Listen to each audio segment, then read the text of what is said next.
Isa ang Japan sa lumalakas pa na team dito sa Asia at kahit anong klaseng team ang buuin nila ay pumapalag nga talaga sa international competition. Makakalaban nga rin ng strong group ang team ng Japan sa Jones Cup at tignan natin ang konting recap ng strong group Pilipinas laban sa team ng Japan sa Jones Cup last season. Halos dikitan lamang ang score sa una. Jiu Chu fake move na muna bago nakawala sa depensa para sa isang 2-point play. DJ Finner isa sa mga player na inaasahan natin at dito may pahang time pa sa ere bago bumitaw ng tira. Isang backdoor cut ang ginawa ng strong group sa play na ito. Tinginan lang sina RJ at DJ Finner, nagkaintindihan na sila para sa isang alley-oop play. Tuloy-tuloy ang magandang opensa ni DJ Finner. Kayang-kaya niya ang depensa ng Japan. Alam naman natin ang Japan ang isa sa malakas na team ngayon dito sa Asia. Nagawa nila ang inaasam ng karamihan ng mga Asian basketball teams at ito ay ang umabot sa Olympics. Sila rin ang isa sa mga teams na posibleng maka-upset sa team ng Australia sa FIBA Asia Cup.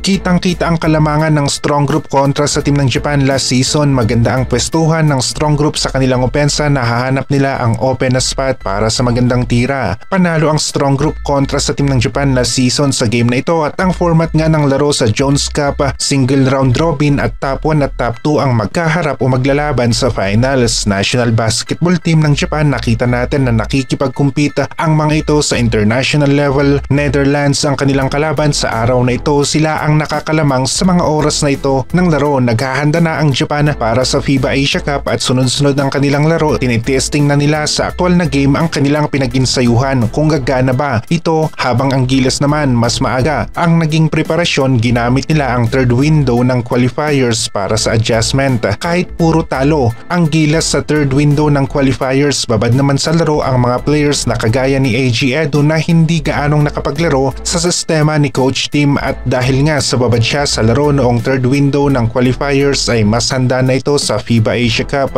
Meron na siyang experience sa sistema ni Coach Tim at nakapag-build na rin ng chemistry kasama ang iba pang players ng Gilas.